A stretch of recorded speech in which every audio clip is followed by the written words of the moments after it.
Hello sharks, मेरा नाम बिंदिया मेहता है और मैं सीधा कैपिटल से आई हूँ। I don't mean Delhi, I mean Morbi.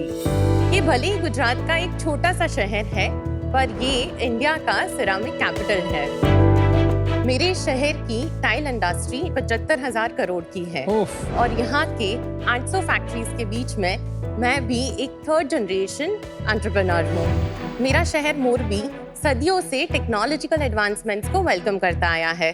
इसीलिए आज के टाइम पे यहाँ की मैन्युफैक्चरिंग इंडस्ट्री और मैन्युफैक्चरिंग प्रोसेसेस टॉप नॉच है। But there is a contrast, distribution आज भी वहीं पे है, बिकॉज टाइल एक हाई टिकट साइज और टच एंड फील प्रोडक्ट है। मेरे यहाँ कहते हैं तड़िया नड़िया ने घड़िया तो मोरबी नदले भाई, यानी कि रूफ टाइल्स और वॉल क्लॉक्स मोरबी से ही लेनी चाहिए। मैं ना सिर्फ अपने परिवार की बल्कि अपने शहर की लेगेसी को भी डिजिटली दुनिया तक ले जाना चाहती हूँ विद टाइल्स क्राफ्ट, जो एक ऑनलाइन टाइल सैम्पलिंग और सोर्सिंग प्लेटफॉर्म है। अभी टाइल्स खरीदने होगे तो आप शोरूम ही जाओगे, पर शोरूम पे तो लिमिटेड ऑप्शंस हैं और अगर ज़्यादा ऑप्शंस चाहिए तो हर कोई मोरबी तो आ नहीं सकता। लेकिन अब टाइल्स क्राफ्ट के जरिए मोरबी तो आप तक आ सकता है। पिछले 2 सालों में मैंने बिना किसी फिजिकल प्रेजेंस के बहुत ही कन्वीनियंस के साथ अपने क्लाइंट्स को टाइल सैम्पलिंग और एक्चुअल टाइल्स फोटोज के जरिए एक अच्छा शॉपिंग एक्सपीरियंस दिया है। लेकिन ये जो टाइल का सैम्पलिंग प्रोसेस है ये बहुत ही टाइम कंज्यूमिंग है, इसमें ब्रेकेज का रिस्क भी हाई है। शायद इसीलिए कई मैन्युफैक्चरर्स ये सैम्पलिंग की मगजमारी में नहीं पड़ते। लेकिन अब टाइल्स क्राफ्ट के साथ इंडिया का हर एक टाइल डीलर बहुत ही एफिशिएंटली और ऑन डिमांड टाइल्स के सैंपल्स कहीं भी पहुंचा सकेगा। मैंने इस इंडस्ट्री में आने के बारे में कभी सोचा नहीं था, बिकॉज मैंने इस इंडस्ट्री में कभी किसी लड़की को ही नहीं देखा था। मैंने 2 साल में अपनी वेबसाइट के थ्रू प्रूफ ऑफ कॉन्सेप्ट बना लिया है, लेकिन अब मुझे इसे स्केल करना है और ये मैं एक ऐप के द्वारा करना चाहती हूँ और इसी के लिए मुझे आपकी मदद और एक्सपर्टीज की ज़रूरत है। तो शार्क्स, मेरी आस्क है 60 लाख रुपीस फॉर 12% इक्विटी। अब रोक सको तो रोक लो, क्योंकि मच्छू नु पानी क्या ही पाछू ना पड़े। यानी कि जिसने भी मच्छू नदी का पानी पिया हो वो हार नहीं मानते। अच्छा कि आपने बता दिया, वरना हमें लगा गाली दे रहे हो आप हमें। Welcome Bindiya ji to shark tank India.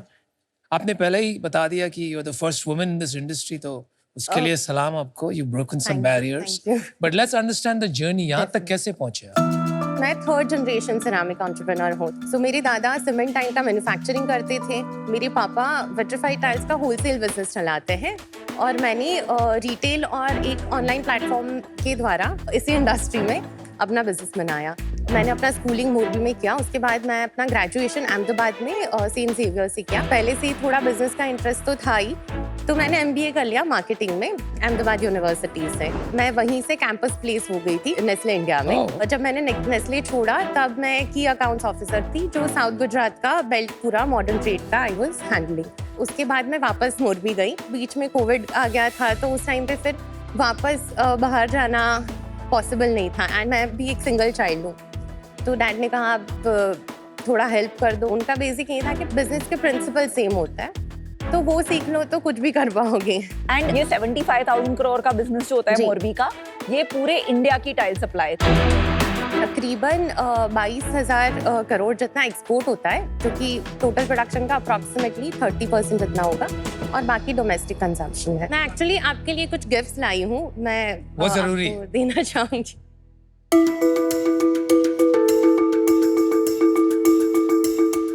Thank you, ये घर पे लगेगा जरूर।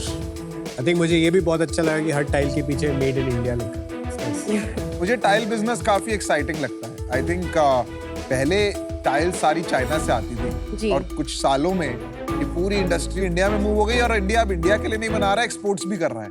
तो ऐसा क्या हुआ मोरबी में कि इतना बड़ा टाइल बिजनेस स्टार्ट हो गया? रीजन तो ये है कि वहाँ पे पोर्ट का एक्सेस इजी मिलता है। 2 पोर्ट्स हैं मोरबी के नज़दीक में। एंड दूसरा ये भी कि लेबर और लैंड का अवेलेबिलिटी था, रॉ मटेरियल का अवेलेबिलिटी था। एंड गुजरात का जो इंडस्ट्री था उसको भी थोड़ा बूस्ट मिला था थ्रू न्यू गवर्नमेंट रेगुलेशन, थोड़ा ईज ऑफ बिजनेस आ गया था। एंड वहाँ पे रिस्क टेकिंग एबिलिटी बहुत है। बट ये जो टाइल्स क्राफ्ट आपने जो बिजनेस स्टार्ट किया, ये टाइल्स बेचते हो आप लोग या टाइल्स का ऑनलाइन मार्केट प्लेस है कुछ? मैंने एक प्रॉब्लम आइडेंटिफाई की थी कि जिन लोगों को टाइल्स बल्क में लेनी होती थी वो अफोर्डेबिलिटी ढूंढने के लिए और ज्यादा ऑप्शंस ढूंढने के लिए मोरबी आते थे। धीरे धीरे टाइल्स के बाइंग ट्रेंड्स काफी चेंज होने लगे। आज के टाइम पे जो डिसीजन मेकिंग है वो भी काफी बदल गया है। आर्किटेक्ट्स, डिजाइनर्स इन्वॉल्व होते हैं। पहले टाइल्स आफ्टर थॉट होता था, अभी ये एक डिजाइन का पार्ट बन गया है। मैंने एक टारगेट ऑडियंस आइडेंटिफाई किया था जो 1000 स्क्वायर फीट से 5000 स्क्वायर फीट की रिक्वायरमेंट जिनको रहती है, स्टैंड अलोन प्रोजेक्ट्स, रेजिडेंशियल्स वगैरह। और दूसरा टारगेट था मेरा जो कॉर्पोरेट बायर्स है जिनको सेम तरीके की टाइल मल्टीपल लोकेशंस पे चाहिए होती है। 2 सालों में हम सिर्फ टाइल्स को बेचते हैं डायरेक्टली एंड यूजर को, और ये हम करते हैं, हमारा जो डिस्कवरी है वो ऑनलाइन है। सो क्लाइंट किसी तरीके से जब हमारी वेबसाइट के थ्रू या इंस्टाग्राम कहीं से वेबसाइट देख ले क्या? Sure, we can see that. तो आप उसी में समझा दीजिए फिर हमें कि वो Definitely. यूजर जर्नी क्या है, कि वो आते हैं, देखते हैं, फिर क्या होता है।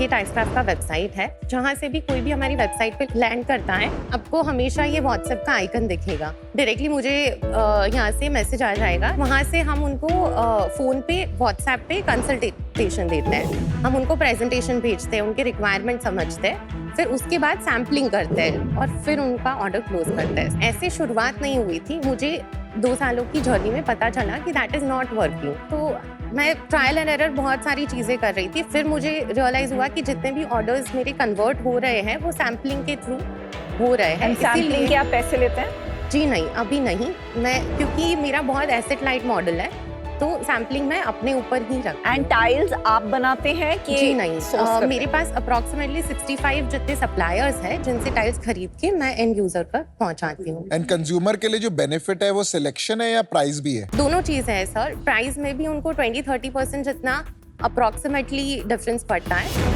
एंड सेकेंडली उनको वैरायटी मिलती है इन टर्म्स ऑफ कि मेरे पास सारे साइजेस अवेलेबल हैं। एक घर में तकरीबन 5-6 अलग अलग टाइप की टाइल्स लगती है, तो वो सब एक जगह पे, जो बाकी स्टोर्स में भी होगा, पर हमारे पास थोड़ी ज़्यादा वैरायटी है। आपके कस्टमर ज्यादा एंड यूजर्स हैं कि इंटीरियर डिजाइनर्स हैं या होलसेलर्स?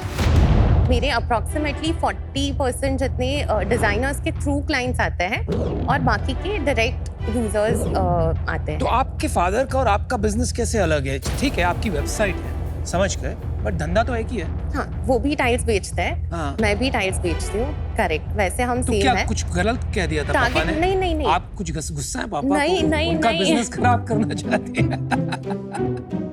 नहीं, बिल्कुल नहीं। वो तो बहुत बड़ा सपोर्ट है, बट उनका मेन बिजनेस लार्ज क्वांटिटीज का है। वो बिल्डर सप्लाई करते हैं। वो उनके पास ज्यादातर डिजाइनर ऑप्शंस वगैरह नहीं रहते, वो मास प्रोडक्ट्स में डील करते हैं। और जो मेरा है वो ज्यादा कस्टमाइज्ड है। सेकेंडली, जब क्वांटिटी स्मॉल होती है तो ऐसी क्वांटिटीज को केटर करने के लिए उनके पास वो बैंडविड्थ नहीं है, पर मेरे पास वो सिस्टम है। ये लेकिन आपको प्रॉब्लम नहीं दिखती आगे चल के? नहीं सर, बिकॉज मेरा जो मॉडल है वो ज़्यादा कस्टमर सर्विस पे फोकस करता है।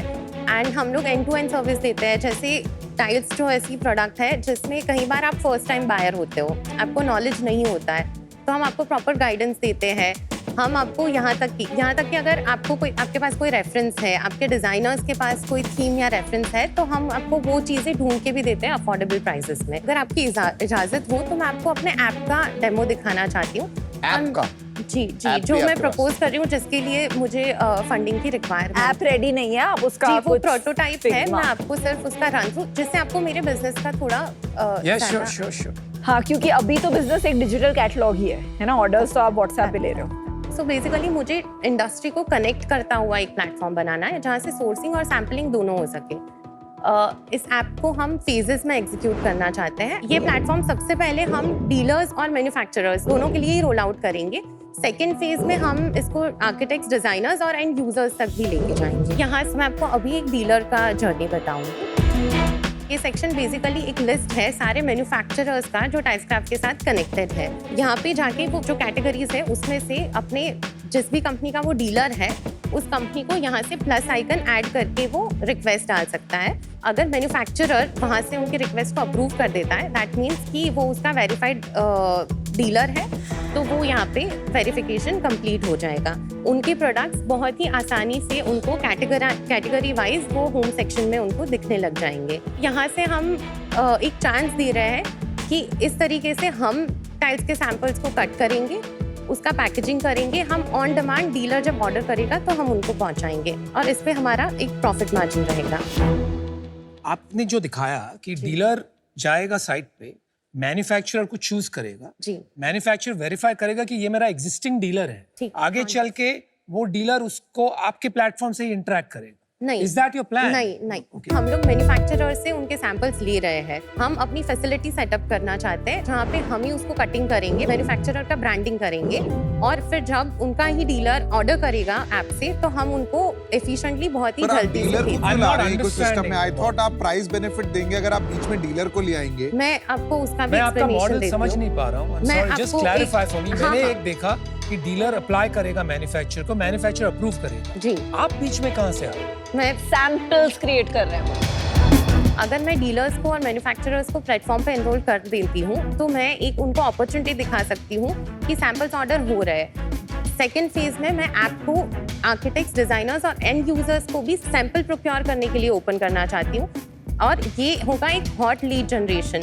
सो मैन्युफैक्चरर के लिए अगर कहीं मुंबई में बैठा कोई क्लाइंट उसकी कंपनी का कोई सैंपल ऑर्डर कर रहा है, दैट मीन्स कि ये उसी एरिया के उस रिटेलर के लिए एक हॉट लीड है जो हम उनको पास ऑन कर रहे हैं। आज के टाइम के अंदर कोई D2C ऑनलाइन ब्रांड बनाने में बहुत ज़्यादा कैपिटल इन्वेस्टमेंट रहेगा क्योंकि एक पूरा नया चैनल आपको क्रिएट करना है। पर मैं अगर डीलर्स को किसी तरीके से इस प्लेटफॉर्म पे ले आती हूँ तो इटसेल्फ ये जो डीलर्स का डेटा है दैट इज़ वेरी वैल्यूएबल। हम क्या चाहते हैं कि जब डीलर सैंपल भेजेगा, एंड यूजर को ही सैंपल भेजेगा, तो बिना किसी मार्केटिंग कॉस्ट के हमारे सैंपल्स एंड यूजर तक पहुंचना चालू हो जाएंगे। सो बेसिकली भले ही ब्रांडिंग कंपनी का है but it is sampled by Tilescraft. आप किसको बेचेंगे माल ये प्लेटफॉर्म पर? एंड यूजर को कि इंटीरियर डिजाइनर को कि दोनों? पहले के टाइम पे सिर्फ डीलर्स को सैंपल मिलेंगे। और आपने कहा कि कोई ये ऑनलाइन नहीं कर रहा है, लेकिन आपने यूएस में भी काफी एक कंपनी है floorandtiles.com, Material इंडिया में मटेरियल Box डिपो है। है, डिपो 24 है, जो सारा ये काफी स्केल पर कर रहे हैं, पैसे भी उठाए हैं, तो मॉडल तो रेप्लिकेट हो गया इंडिया में। जी, तो ये बात से मैं सहमत नहीं हूँ कि कोई कर रहा नहीं है। आप मटेरियल डिपो पे जाएंगे तो आप उनकी प्राइसिंग और कॉस्टिंग देखेंगे, वहाँ पे भी ये सैम्पलिंग वाला मॉडल नहीं चलता। वो उनका भी एक फिजिकल प्रेजेंस है और वो साथ साथ में ऑनलाइन भी अपना कैटलॉग डिस्प्ले कर रहे हैं। चलिए मैंने बिंद्या जी decision. I think Bindya, firstly, I think opportunity is big in this category. Yes, sir. जैसे बताया, I think price disintermediation की जहाँ opportunity होती है और price transparency का जहाँ प्रॉब्लम होता है ना, वहाँ पे एक बड़ी बिजनेस अपॉर्चुनिटी होती है। Definitely, sir. तो जब आप उसमें एक ऑनेस्टी, ट्रांसपेरेंसी लाएंगे और मिडलमैन कट करके डायरेक्ट कंज्यूमर को देंगे तो एक जो बड़ा प्राइस बेनिफिट होता है ना, that is a 10x consumer proposition. तो Yes. अपॉर्चुनिटी बड़ा इसमें मुझे दिख रहा है। The challenge is I think अभी आप इसको मॉडल को ओवर कॉम्प्लिकेट कर रहे हैं। अभी अगर आप इसमें डीलर को ले आएंगे ना तो पूरा प्रोपोजिशन ही खत्म हो जाएगा। You have to go direct to the consumer. Main proposition आपका प्राइस रहेगा तो एक मॉडल बन सकता है। आई थिंक अभी आपको काफी सवालों के जवाब खुद ढूंढने पड़ेंगे, पर आज वो नहीं है तो इसलिए मैं बाहर हूँ। But best of luck. So Bindiya, एक कोट है कि you know if you don't get a seat at the table, अपनी चेयर खुद बना लो। एंड आपने बेसिकली देखा कि there are no women tile business में, एंड आपने अपना खुद का बिजनेस स्टार्ट किया, तो that is very impressive. I think आज ये पिच थोड़ी थियोरेटिकल है। एक ऐप जो बना नहीं है उसके लिए एक फंड रेजिंग पिच है, बिकॉज ऐप बनेगा, फिर बिजनेस मॉडल बनेगा, फिर प्रोडक्ट मार्केट फिट चेक होगा, कंज्यूमर रिपीट हो रहे हैं कि नहीं चेक होगा, फिर बिजनेस बनेगा। तो वो आप 3-4 स्टेप्स अवे हैं from a fund raising option. And दूसरी बात, अगर आपको ये सैम्पल्स प्रोवाइड करने लार्ज स्केल में फॉर परचेज, तो आपको अपना खुद का ब्रांड बनाना पड़ेगा, Definitely. जिसका यूएसपी होगा कि आप सैम्पल्स प्रोवाइड करते हैं। ये जो मॉडल आपने पिक किया है, मुझे नहीं लगता उससे कंज्यूमर को लॉन्ग टर्म में affordable tiles with good designs and good quality मिलेगी। वो सॉल्व करने के लिए आपको ये पूरी जो सप्लाई चेन है, बैकवर्ड इंटीग्रेशन, ये खुद करना पड़ेगा। तभी आप वो आपका जो सपना है एक हाइब्रिड टाइल कंपनी का, वो पूरा कर पाएंगे। आज मैं इससे बाहर हूँ, but I wish you the best. देखो मेरे को प्रॉब्लम पता है क्या है, मेरे को तो एक तो मोरबी के बारे में पता लगा, मुझे पता नहीं था कि वहाँ टाइल्स बनती है, बहुत अच्छी बात है, आपने अच्छा, और आपने जो स्टीरियोटाइप तोड़ा वो भी बहुत अच्छा है। मैं पीयूष की बात से बिल्कुल सहमत नहीं हूँ कि ये आपको डायरेक्ट टू कंज्यूमर में बेचना चाहिए। बताता हूँ क्यों। आप जब डायरेक्ट कंज्यूमर पे बेचोगे ना तो आपको बहुत चीजें और देखनी पड़ेगी, क्योंकि कंज्यूमर टाइल अपने आप नहीं लगा रहा, उसमें सबसे बड़ी इंपॉर्टेंट बात होती है इंस्टॉलेशन, सर्विस, उसमें कौन सी गम जा रही है, कौन सा पर लगेगा, तो ये थोड़ा सा टफ बिजनेस होगा। तो आपके लिए ये D2R बिजनेस ही सेट होगा, अगर होगा तो D2C नहीं होगा मेरे हिसाब से। D2R भी होगा ना जो उसमें डायरेक्ट टू रिटेल, अगर आपने वहां बेचा, उसमें पता है प्रॉब्लम क्या आएगी आपको, मेरे हिसाब से वो सैंपल ले लेंगे, लेकिन जब खरीदने की बारी आएगी ना वो मैन्युफैक्चरर से या होलसेलर से, और आपको धीरे धीरे काटना शुरू करेगा। अभी ये फीलिंग आ रही है, बट आप प्रूव करके दिखाओगे, क्या पता हम गलत हो, जैसे आपने मोरबी में भी प्रूव कर दिया कि आप कर सकते थे, ऐसे ही आप हमें प्रूव करके दिखाओ कि हम गलत हैं और आपका बिजनेस मॉडल में दम है। अभी वो नहीं आ पा रहा अनफॉर्चुनेटली, तो मैं भी आऊंगा। Thank you so much sir. Bindiya, जो दोनों स्पेस के आप इंटरसेक्शन पे हैं, सिरेमिक्स और होम कंस्ट्रक्शन मटेरियल्स, दोनों में बहुत इंटरेस्ट है और मैंने दोनों में इन्वेस्टमेंट किए हैं अलग अलग। मुझे लगता है ये जो सैम्पलिंग का प्रोपोजिशन है इंटरेस्टिंग है, लेकिन ये इसको मैं कहूँगा एक थिन प्रोपोजिशन है। अगर ये सैम्पलिंग का प्रोपोजिशन इतना स्ट्रांग हो जाएगा, it's a matter of time सारे करने लग जाएंगे, या फिर अगर वो फाइनेंशियली वायबल नहीं है तो फिर शायद वो किसी के लिए भी नहीं चलेगा। तो अभी ये क्लियर नहीं है कि ये प्रोपोजिशन लॉन्ग टर्म चलेगा या डिफेंसिबल भी होगा या नहीं। मैं ना थोड़ी वो कॉन्फिडेंस बिजनेस मॉडल पे नहीं आ रही, इसका ये मतलब नहीं आप फिगर आउट नहीं कर पाएंगे। तो जब आप फिगर आउट कर लें प्लीज रीच आउट, क्योंकि इस स्पेस में मेरे को इंटरेस्ट बहुत है, लेकिन आज मैं आउट हूँ। Wish you all the best. Bindiya ji, revenue क्या है? लास्ट ईयर का हमने 58 लाख का रेवेन्यू किया था। मैंने 2022 में शुरू किया था और जून से सेलिंग हुआ था, सो अप्रॉक्सीमेटली 9 मंथ्स का जो फिगर था तो 35.5 लाख का फिगर था। उसमें मेरा 7.2 लाख का प्रॉफिट बना था। लास्ट ईयर मेरा नेट प्रॉफिट 9.95 लाख। 9.9। और ये साल कैसे चल रहा है? अभी तक हमने 31.66 लाख की रेवेन्यू कर लिया है। मेरे पास अराउंड 33 लाख जितना पीओ है और ये साल हम अप्रॉक्सीमेटली 80 लाख पे क्लोज। चलिए 80 लाख to 1 crore, उसमें से आप 10-12 लाख बचा लेंगे एटलीस्ट, राइट? और मे बी 15 लाख। मतलब मेरा नेट प्रॉफिट परसेंटेज अराउंड 18-19% जितना। एक्सीलेंट। तो 20 लाख बच जाएंगे। Proud of you, well done. One last question, आप भगवान में भरोसा करती हैं? जी। अच्छा, तो विश्वास ये रखिए कि कभी कभी आप जो चाहते हो जी वो ना हो तो बेटर है। I think that the 20 lakhs that you're making a year, ये बहुत अच्छा पैसा है आपके लिए लर्निंग के लिए। लर्निंग की कौन सा मॉडल बनाना है, whether you build a brand या आप ये मार्केट प्लेस का मॉडल निकाल लें बेटर देन अदर्स, और या आप शोरूम खोल लें। I don't know what that is, but आपका लर्निंग फेज है अभी। इन्वेस्टर को आप मत अपने साथ डालिए उसमें, आपकी लर्निंग भी खत्म हो जाएगी, अर्निंग भी खत्म हो जाएगी। So take this as positive feedback. लगे रहिए 1-2 साल में, मॉडल इवॉल्व कीजिए and you will come out shining. You're a star. Okay? Definitely. Good luck. I'm out. Thank you so much. Thank you. Bye-bye. Thank you all of you. Good luck. And thank you for all the advice. Thank you. All the best. Bye. All the best. All the best. कहीं पे मुझे ऐसा लग रहा था कि pitch के दौरान मैं खुद भी थोड़ा नर्वस हो गई थी, बट फिर भी आज मैं यहाँ से खाली हाथ तो बिल्कुल नहीं जा रही हूँ। मुझे इतनी सारी वैल्यूएबल एडवाइस मिली है जो डेफिनेटली मुझे इस इंडस्ट्री में सक्सेस करने में ज़रूर हेल्प करेगी।